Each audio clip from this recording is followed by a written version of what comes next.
여러분 혹시 이런 경험 있으신가요? 강남 한복판에서 번쩍거리는 슈퍼카를 타고 내리는 젊은 남자를 보면서 와, 저 사람은 도대체 무슨 일을 하길래 저런 차를 탈까? 진짜 부럽다. 이런 생각 한 번쯤은 해보셨을 거예요.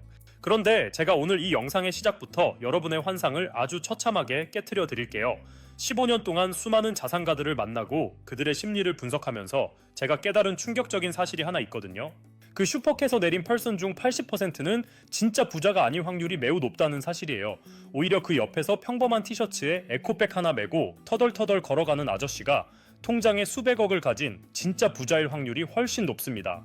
이건 그냥 하는 소리가 아니라 통계와 심리학이 증명하는 잔인한 진실이에요. 오늘 저는 여러분과 함께 가짜 부자와 진짜 부자를 가르는 그 미묘하지만 거대한 한 끗 차이 심리에 대해 아주 깊숙이 파헤쳐 볼 거예요. 이 영상을 끝까지 보신다면 여러분은 더 이상 남들에게 보여주기 위한 가짜 삶에 돈과 시간을 낭비하지 않게 될 겁니다. 아니, 오히려 그들이 여러분에게 돈을 갖다 바치게 만드는 부의 메커니즘을 이해하게 되실 거예요. 지금 당장 내 통장에 잔고가 얼마 있느냐는 중요하지 않아요. 진짜 중요한 건 여러분의 머릿속에 부자의 회로가 깔려 있느냐, 아니면 가난의 회로가 작동하고 있느냐 하는 문제거든요. 이 영상 하나면 부의 심리학에 대한 모든 궁금증이 해결될 거라고 장담합니다. 자, 본격적으로 시작하기 전에 여러분의 경제적 자유를 응원하는 마음으로 구독과 좋아요, 그리고 알림 설정까지 꼭 부탁드려요.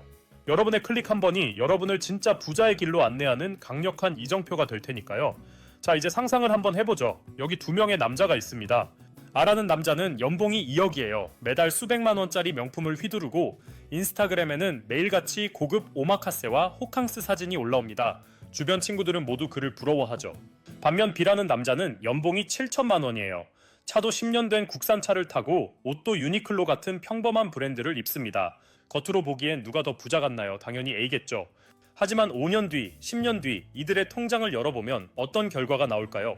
놀랍게도 A는 매달 카드값을 갚느라 허덕이는 마이너스 인생을 살고 있을 확률이 크고 B는 이미 서울에 내 집 마련을 끝내고 자산가로 올라서 있을 겁니다. 왜 이런 일이 벌어지는 걸까요? 바로 부의 정의가 잘못되었기 때문이에요. 가짜 부자들은 부를 수입과 동일시합니다. 내가 이번 달에 1,000만 원을 벌었으니까 나는 1,000만 원어치 부자다 라고 착각하는 거죠. 그래서 그 1,000만 원을 다 써버려요. 아니 1,200만 원을 씁니다. 남들에게 내가 이만큼 번다는 걸 증명해야 하니까요.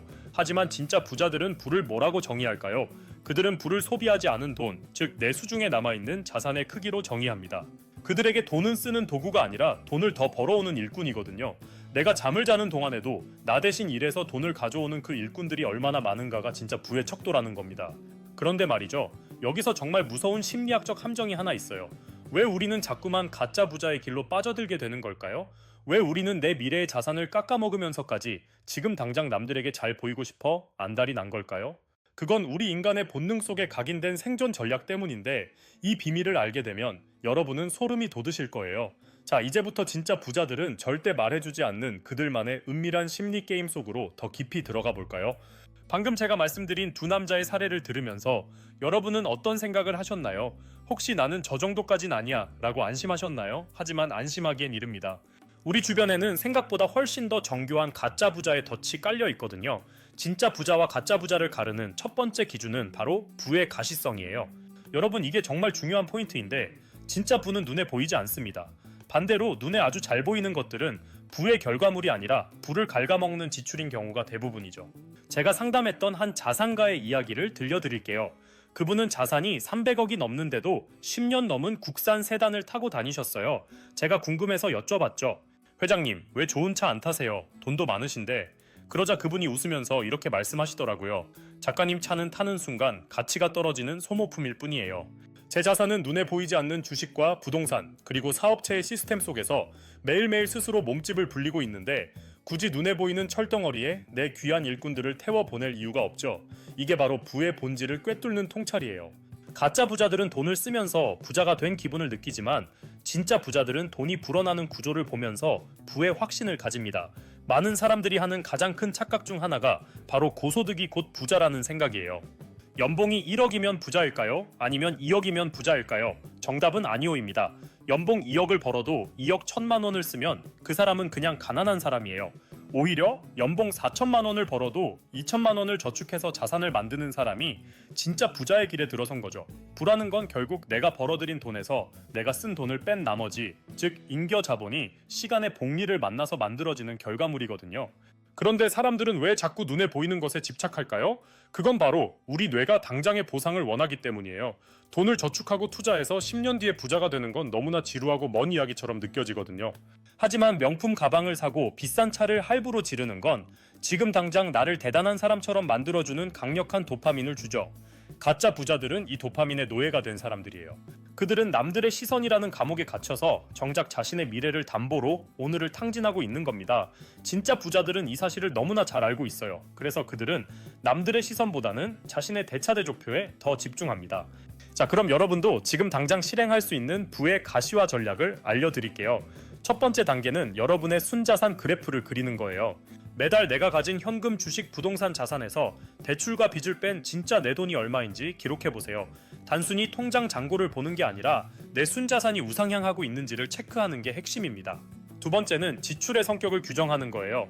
내가 오늘 쓴 돈이 나를 위해 돈을 벌어올 일꾼을 사는 비용인가, 아니면 단순히 내 기분을 좋게 만드는 소모성 비용인가를 따져보는 거죠. 세 번째는 소득의 다각화입니다. 노동소득에만 의존하는 건 언제 무너질지 모르는 모래성 위에 집을 짓는 것과 같아요. 여기서 이런 질문을 하시는 분들이 계실 거예요. 작가님, 그럼 부자가 되기 위해서 평생 거지처럼 아끼고만 살아야 하나요? 인생에 즐거움도 없잖아요. 라고 말이죠. 제 대답은 절대 아니오입니다. 진짜 부자들도 돈을 씁니다. 다만 그들은 쓰는 타이밍과 대상이 다를 뿐이에요. 그들은 자산이 충분히 형성되어 그 자산에서 나오는 수익이 내 소비를 감당할 수 있을 때 비로소 지갑을 엽니다. 내가 일해서 번 생돈을 쓰는 게 아니라 내 돈에 하수인들이 벌어온 돈으로 우아하게 소비를 즐기는 거죠. 이게 바로 진짜 부자의 여유입니다. 자, 그런데 여기서 더 무서운 사실이 하나 있어요. 가짜 부자들이 눈에 보이는 소비에 집착하는 진짜 이유가 단지 허영심 때문만이 아니라는 거예요. 그 밑바닥에는 아주 뿌리 깊은 심리적 결핍과 생존 본능이 숨어 있거든요. 우리가 무심코 누르는 결제 버튼 뒤에 숨겨진 그 추악하고도 가슴 아픈 심리적 기제를 알게 되면 여러분은 아마 소름이 돋으실지도 모릅니다. 도대체 무엇이 우리를 가짜 부자의 길로 떠미는 걸까요? 여러분, 우리가 왜 그렇게 남들 시선에 목을 매는지 아세요? 사실 이건 우리 조상들로부터 물려받은 아주 오래된 생존 본능 때문이에요. 원시 시대에는 집단에서 무시당하거나 소외당하는 게 곧 죽음을 의미했거든요. 그래서 내가 이만큼 강하다, 내가 이만큼 능력이 있다는 걸 끊임없이 증명해야 했죠. 현대 사회에서는 그 증명 수단이 바로 돈과 소비로 치환된 거예요. 하지만 문제는 여기서 발생합니다. 진짜 능력이 있는 사람은 굳이 증명할 필요가 없는데 능력이 부족하다고 느끼는 사람일수록 더 과하게 포장을 하려 든다는 거죠. 심리학에서는 이걸 보상 심리라고 불러요. 내가 내면적으로 채워지지 않은 결핍을 외부의 화려한 껍데기로 덮으려는 시도인 거죠.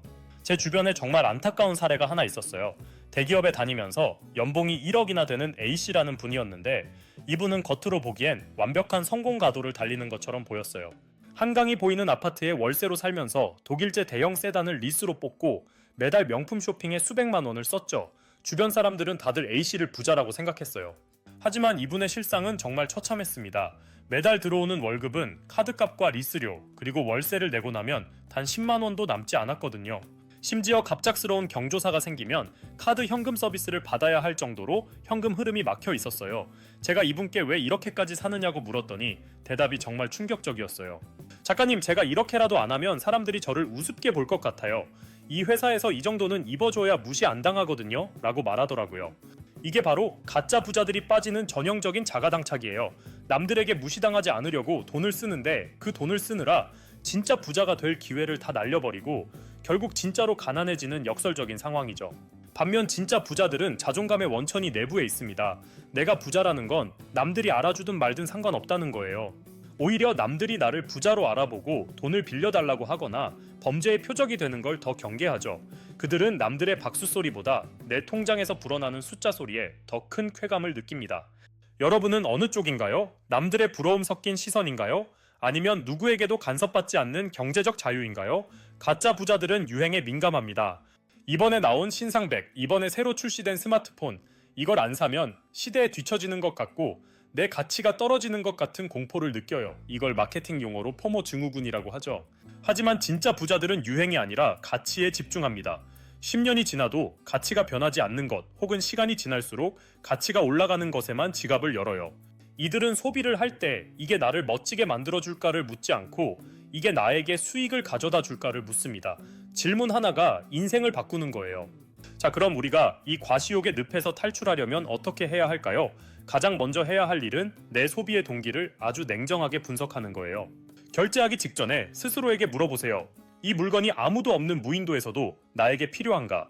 만약 누군가에게 보여주기 위한 목적이 1%라도 섞여 있다면 그건 가짜 소비일 확률이 높습니다. 그리고 두 번째로 SNS를 멀리하세요. 남들의 하이라이트 장면과 내 일상을 비교하는 순간 불행은 시작되고 그 불행을 보상받기 위해 우리는 또다시 결제 버튼을 누르게 되거든요. 그런데 말이죠. 돈보다 더 무서운 게 뭔지 아세요? 가짜 부자들은 돈을 잃는 것보다 더 소중한 걸 잃고 있다는 사실을 전혀 인지하지 못해요. 진짜 부자들이 목숨처럼 아끼고 절대 남에게 공짜로 주지 않는 단 하나의 자산이 있는데 가짜 부자들은 이걸 아주 헐값에 팔아넘기고 있거든요. 돈은 다시 벌 수 있지만 이건 한번 사라지면 끝입니다. 과연 진짜 부자들이 돈보다 더 소중하게 여기는 그 비밀 자산은 무엇일까요? 진짜 부자들이 돈보다 더 소중하게 여기는 그 비밀 자산은 바로 시간이에요. 가짜 부자들은 돈을 벌기 위해 자신의 시간을 무한정 내던지지만 진짜 부자들은 자신의 시간을 확보하기 위해 기꺼이 돈을 지불하거든요. 이게 바로 부의 격차를 만드는 가장 결정적인 차이점이에요. 여러분은 혹시 돈을 아끼기 위해 먼 길을 돌아가거나 몇 시간을 들여 최저가 검색을 하고 계시지는 않나요? 만약 그렇다면 여러분은 지금 전형적인 가짜 부자의 함정에 빠져 있는 거예요. 진짜 부자들에게 시간은 유한한 자원이고 돈은 무한한 자원이에요. 돈은 잃어도 다시 벌 수 있지만 흘러간 시간은 절대로 되돌릴 수 없다는 걸 누구보다 잘 알기 때문이죠. 그래서 그들은 자신의 시급을 아주 엄격하게 계산합니다. 예를 들어 내 시급이 10만 원인데 2만 원을 아끼려고 2시간을 더 쓰는 건 그들에게 18만 원의 손해를 보는 행위와 같아요. 하지만 가짜 부자들은 눈에 보이는 2만 원에만 집착하느라 정작 자신의 가장 귀한 자산인 시간을 헐값에 팔아치웁니다. 여기서 우리가 흔히 하는 오해 중 하나가 열심히 일하면 부자가 된다는 말이에요. 물론 노력은 기본이죠. 하지만 단순히 시간을 노동으로 바꾸는 일만 반복해서는 절대 부의 추월차선에 올라탈 수 없어요. 진짜 부자들은 노동이 아니라 시스템을 만듭니다. 내가 없어도 돌아가는 사업, 내가 잠든 사이에도 수익을 내는 투자처, 즉 레버리지를 활용하는 법을 알거든요. 가짜 부자들은 자기가 직접 다 해야 직성이 풀리고 그래야 돈이 안 나간다고 생각하지만 진짜 부자들은 나보다 더 잘하는 사람에게 돈을 주고 일을 맡깁니다. 그리고 확보한 그 시간에 더 큰 부를 창출할 전략을 짜거나 휴식을 취하며 창의적인 아이디어를 떠올리죠. 구체적인 사례를 하나 들어볼게요. 자산 100억대의 사업가 C씨와 연봉은 높지만 늘 바쁜 전문직 D씨의 이야기예요. D씨는 모든 걸 스스로 처리해요. 집 청소부터 세차 장보기까지 남에게 돈 주는 게 아깝다고 생각하거든요. 덕분에 주말마다 가사 노동에 시달리며 월요일이면 녹초가 됩니다. 반면 C씨는 가사 도우미를 고용하고 세차도 픽업 서비스를 이용해요. 여기서 아낀 주말 시간을 활용해 C씨는 새로운 투자처를 임장하거나 가족들과 질 높은 시간을 보냅니다. 5년 뒤 두 사람의 자산 격차는 어떻게 되었을까요? 단순히 산술적인 수치를 넘어 삶의 질 자체가 비교할 수 없을 정도로 벌어졌어요. 여러분도 당장 시작할 수 있는 시급 계산법을 알려드릴게요. 먼저 여러분의 한 달 순수익을 총 노동시간으로 나눠보세요. 그게 현재 여러분의 진짜 가치입니다. 만약 그 시급보다 낮은 비용으로 해결할 수 있는 일이 있다면 과감하게 아웃소싱하세요. 빨래 건조기를 사는 것, 식료품 배달 서비스를 이용하는 것, 혹은 출퇴근 시간을 줄이기 위해 회사 근처로 이사하는 것. 이 모든 게 단순히 소비가 아니라 내 시간을 사는 투자라는 관점으로 접근해야 합니다. 여기서 이런 질문이 나올 수 있어요. 작가님, 저는 아직 시급이 낮아서 남에게 일을 맡길 돈이 없는데 어떡하죠? 이럴 땐 돈이 아니라 기술을 사야 합니다. 내 시간을 줄여줄 수 있는 자동화 툴을 배우거나 내 가치를 높여줄 교육에 투자하는 거죠. 지금 당장 5만 원을 아끼는 것보다 5만 원을 써서 내 시급을 10만 원으로 올리는 공부를 하는 게 진짜 부자의 길이에요. 자, 그런데 이렇게 시간을 효율적으로 관리하고 시스템을 만들어도 반드시 마주하게 되는 벽이 있습니다. 바로 실패라는 놈이죠. 가짜 부자들과 진짜 부자들은 이 실패라는 단어를 대하는 태도에서 완전히 갈라지게 됩니다. 대부분의 사람들은 실패를 하면 좌절하고 포기하지만 진짜 부자들은 실패를 할 때 오히려 입꼬리를 살짝 올리거든요. 그들이 실패의 순간에 웃을 수 있는 소름 돋는 이유는 무엇일까요? 그들만이 알고 있는 실패의 재구성법을 알게 되면 여러분은 더 이상 두려움 때문에 망설이지 않게 될 거예요. 사실 부자가 되는 과정은 절대 탄탄대로가 아니에요. 아니, 오히려 가시밭길에 더 가깝죠. 그런데 여기서 가짜 부자와 진짜 부자가 완전히 갈라집니다. 가짜 부자들은 돈이 곧 자신의 자존심이고 정체성이라서 단 한 번의 실패나 손실도 견디지 못하거든요. 그들에게 돈이 줄어든다는 건 자신의 존재 가치가 깎이는 공포와 같아서 하락장이 오거나 사업의 위기가 오면 가장 먼저 비명을 지르며 도망칩니다.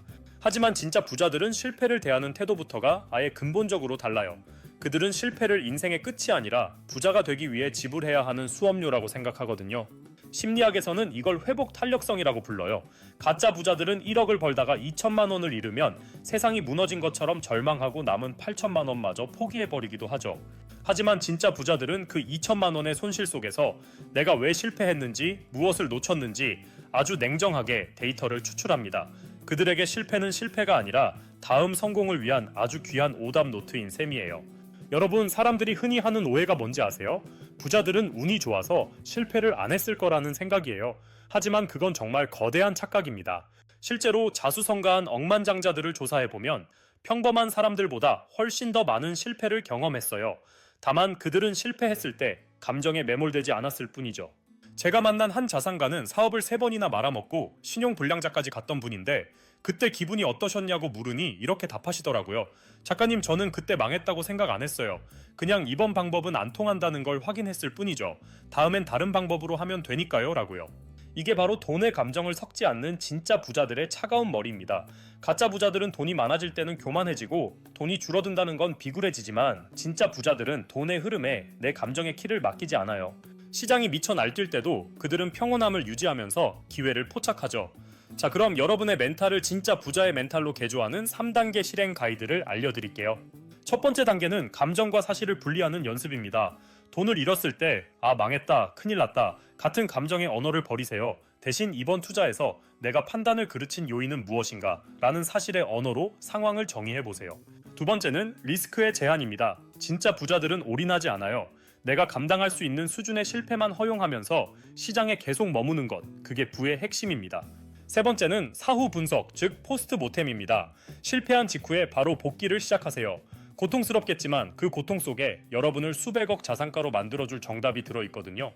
여기서 이런 질문을 하시는 분들이 계실 거예요. 작가님, 그래도 전 재산을 다 잃을까봐 너무 무서운데 어떻게 하죠? 그런 분들께 제가 드리고 싶은 말씀은 실패보다 더 무서운 건 아무것도 시도하지 않는 상태라는 거예요. 가짜 부자들은 실패가 무서워서 안전한 길로만 가다가 결국 인플레이션이라는 거대한 파도에 휩쓸려 서서히 가난해집니다.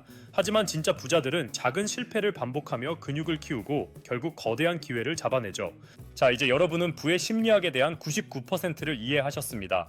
하지만 마지막 1%가 남아있어요.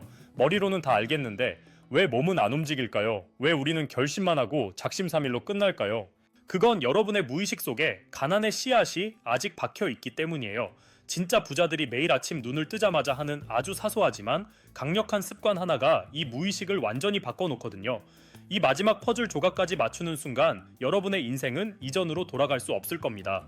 자, 이제 여러분의 인생을 송두리째 바꿀 마지막 퍼즐 조각을 맞춰볼까요?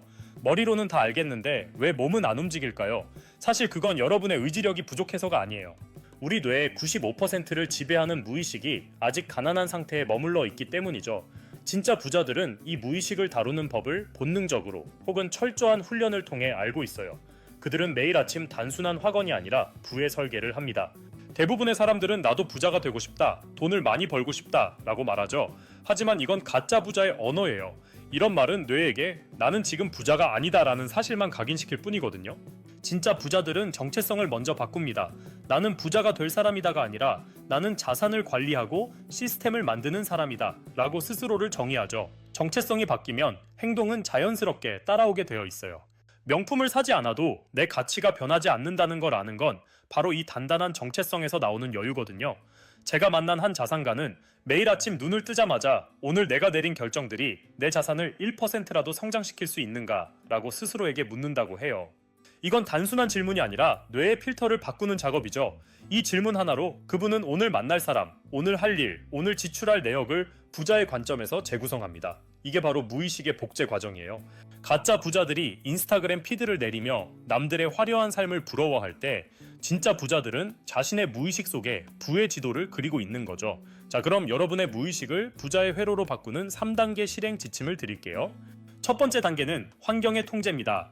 여러분의 스마트폰에서 사치와 과시를 자극하는 계정들을 모두 언팔로우 하세요. 대신 여러분에게 영감을 주고 진짜 부의 지식을 전달하는 채널에 집중하세요. 영어 이미지 프로 MPT, Clean 2D Vector Cartoon, Flat Design, Thick Uniform Outlines, Minimalist Digital Illustration, A stickman with a white round head in a plain gray t-shirt deleting apps on his smartphone that have flashy logos, then adding a small golden book icon, focused expression, strictly, no text, typo, 한국어로 번역. 우리 노예는 보고 듣는 것에 지배당하거든요. 두 번째 단계는 정체성 선언입니다. 나는 매일 나의 자유를 위해 시스템을 구축하는 사람이다 라는 문장을 매일 아침 적어보세요.